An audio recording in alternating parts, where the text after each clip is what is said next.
Hi, I'm Lynette of Bestial. Even in my dreams, the screaming never stops.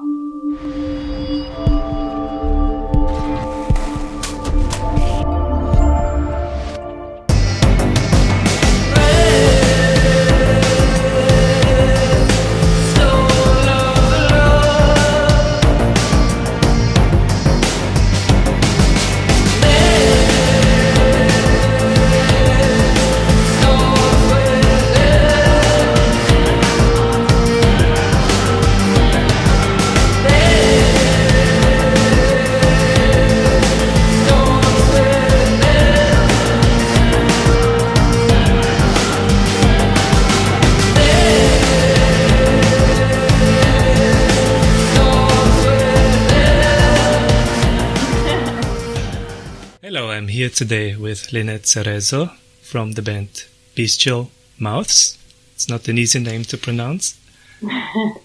And it is, as far as I know, is a one-woman project.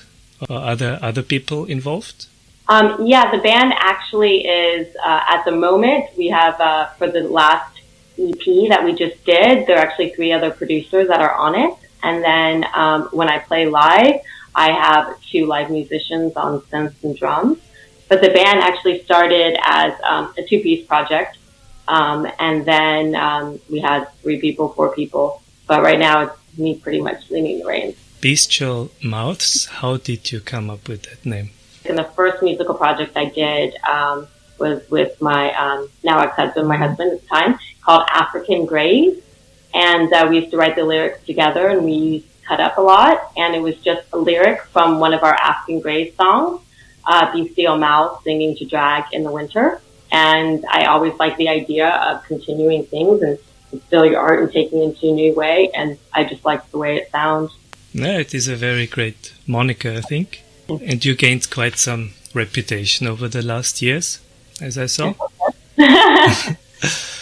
You're living in Berlin right now, no? Yes. But you're originally from the US? Yes. So how did it come that you came to Germany? Yeah, I'm originally from the US. I've lived on both the East and West Coast. The band originally started, like I said, with my ex-husband, and we began it together in Los Angeles. And that's where mostly we were for most of the time. But recently, I've been in Berlin about 3 years now. When me and my ex-husband, we split, I decided to take, which he's very happy about as well, to take full control of the band.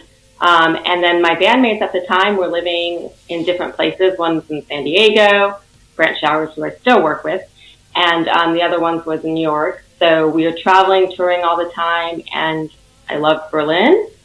Knew a lot of people here, so I figured this was a great place to go. So I came, and I've been here 3 years now. Good. How do you like Berlin? I do. I like it. It's really great for music and art and the opportunities and the type of people you meet. The hardest part for me is the cold, the weather. Yeah, that's for sure. It's quite north already. Yeah. No? I got used to being in Los Angeles where it's kind of warm and sunny. And even though I do dark music, I will admit the nights that come early and it being so dark all the time do kind of get to me after a while.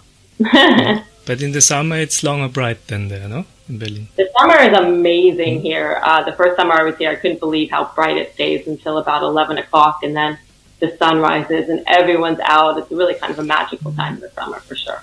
Do you have a favorite place in Berlin? I mean, not bars, but a place to visit outside. I tend to go to parks a lot, and one that I tend to visit a lot over here is Trump Tower Park. I think that would be my favorite place. Have you been to this abandoned Luna Park, Spreewald? Oh no, I haven't. I've seen pictures of it and stuff, but I've never been myself. Yeah.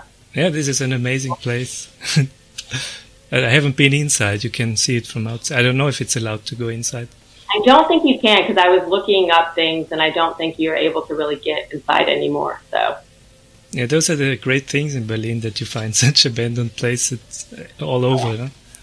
In Best of 2019, I put your EP Inshroudss, which I really liked. Mostly the song Within. Oh, It's an amazing song. I had it on repeat for weeks, and also the video is very interesting. So I would like to ask you about your visual inspiration, vision. Who does your videos? What do you want to express with it? So for the videos and stuff, first of all, Within's really a great song for me too, personally. And one of my favorite things, a fun story, is that my oldest brother also does music. Well, he has a record label. He does more indie stuff, and he lives in New York City. So I sent him my music sometimes, and that was his favorite song. So it also meant a lot to me. And that one was created with Brant Showers. That was me and him. As for our visuals, I have an art school background. So, and I have a fashion design degree and worked in fashion for a long time. So me visually, it's a whole aesthetic. Like, it's not just about the music. Everything I do is a concept. As you'll see with the EP Inshroudss, the LP is resurrected in black, and it has a process that it takes, and it's all a full concept. So for visuals, I work with different people a lot, and it just depends. Sometimes I'll have a strict idea of what the song visually is going to look like and feel like, and then I'll collaborate, which I've done some of my own as directing and stuff. And sometimes I meet really great people, and I know that they have a great aesthetic, and I'll give them the songs to choose and see what they feel from it, because a lot of making music and art to me is about how it touches other people and how people, what they take away from it. So for Within, I actually worked with Jay from Boy Harsher, and I sent her the song, and she came up with the visual idea of it, kind of sent me the treatment, and I said, roll with it. And it's absolutely amazing. For me, when I first saw it, I actually started to cry a little bit because I felt the dancers and everything just captured the mood so much. And it's a very personal, emotional song for me. Yeah, it was a very nicely done clip. It's about it's how I interpret it, the interplay between two lovers. That love can be also harmful, but you... Yeah, I think that's too much. I mean, my EP and the LP too is really personal for me this time. Usually a lot of the past stuff we would be, have ideas or concepts, and they maybe have not been so personal, and we create them into music. For this new EP Inshroudss, it's all about what I've been through the last 2 or 3 years since the divorce, and just everything personal in life. And the LP will show where I'm at now.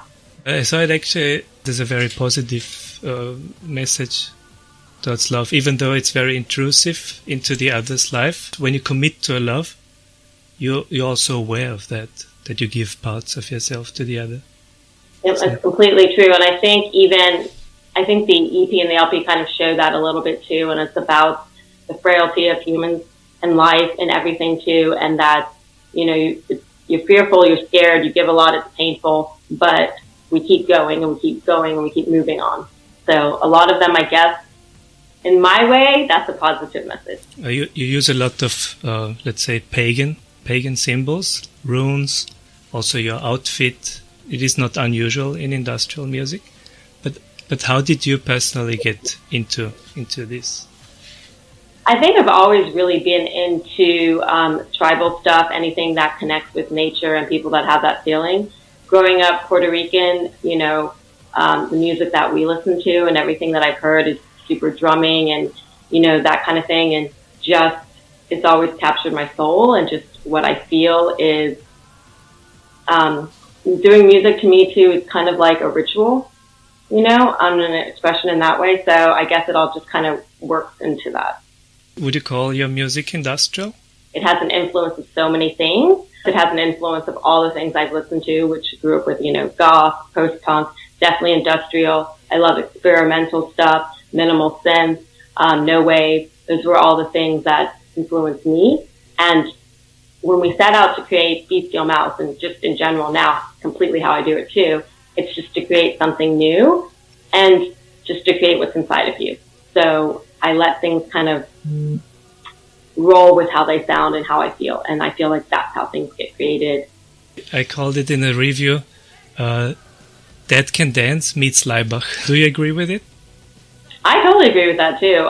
And it's one of the, like I said, one of the most interesting parts for me for doing art and music is to touch somebody. So I'm always curious because we've all, even if we've basically, let's say we all listen to the same music, we all went to the same everything, we're all going to view it differently because we have different experiences in life, we have different brain thoughts, we have different things. So it's always interesting to me to see what someone took from it. Good. When you're playing live, how can we imagine this? For me, live is really, really important. I actually have a background as a dancer or ballerina for like 10 years when I was younger too. So the performance aspect of something is very important to me, and I love performance art and things like that. So live, I really like to make it a full experience, not just the music, visual, and I really like to connect with the audience. And like I said, I've been told it seems a lot of times as if it's like a spell or a ritual, but just to have people feel something. Have you heard of the Wrocław Industrial Festival? No, I haven't actually. Yeah, it's not far from Berlin, no? In the Polish city of Wrocław. There's the Industrial Festival every year. And it's very nice. It's in an old Gothic church. And on the third day, they usually have solo artists there. So maybe this would be for you. So how you describe it, it reminds me of this festival. Nice. Maybe you would fit there. Yeah. When you make music, do you make it at home? Do you go to a studio?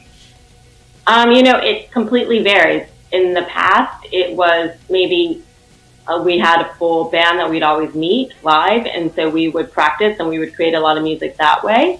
And then we would really have it done and then go into a studio and do it all out. But over the years, it's kind of changed a little bit. Sometimes it's like that. On this last album, because we were working remotely, so we would meet together. I actually went to LA for a while. We met together, threw down some beats, did stuff like that, but we worked pretty much remotely. And this album, I think, was a little bit different than in the past, where I had a really strong concept. I had written songs, like lyrics for 10 songs. I had the visual inspiration of my ideas, and each song I could express what I wanted each of them to sound like and feel like. So we worked together on that form in that way. And so some of them I was in person, we recorded stuff. We also went in person and just did a lot of field recordings, banging metal. Some of the stuff is even from, I stayed in a hotel in San Diego for a while. Some of it's even from the sounds inside of the hotel. So we created all our own samples of everything. And then some of it I recorded myself just in a home studio, and we sent it back and forth. Are you working on new material right now? Yes, we're working on the LP, and I'm almost finished with it. We have 3 more songs just to kind of like finish up, but that should be out, we're thinking about September. So right now we're still promoting the EP Inshroudss, and we'll be doing a European tour in May. And then when the LP comes out, we'll be doing a US tour and then doing another European tour. So probably like October, November, we'll be on the road with playing the LP song. I'm looking forward to it. Lynette, thank you very much for this talk. I wish you all the best for your music paths. Thank you so much for having me, and thanks for everybody for listening. And hopefully everyone wants to check everything out and check out the videos, and we have new stuff coming. And I don't know, find me online, and I don't know, we can all create stuff together. Thank you very much, Lynette. Bye-bye. Bye.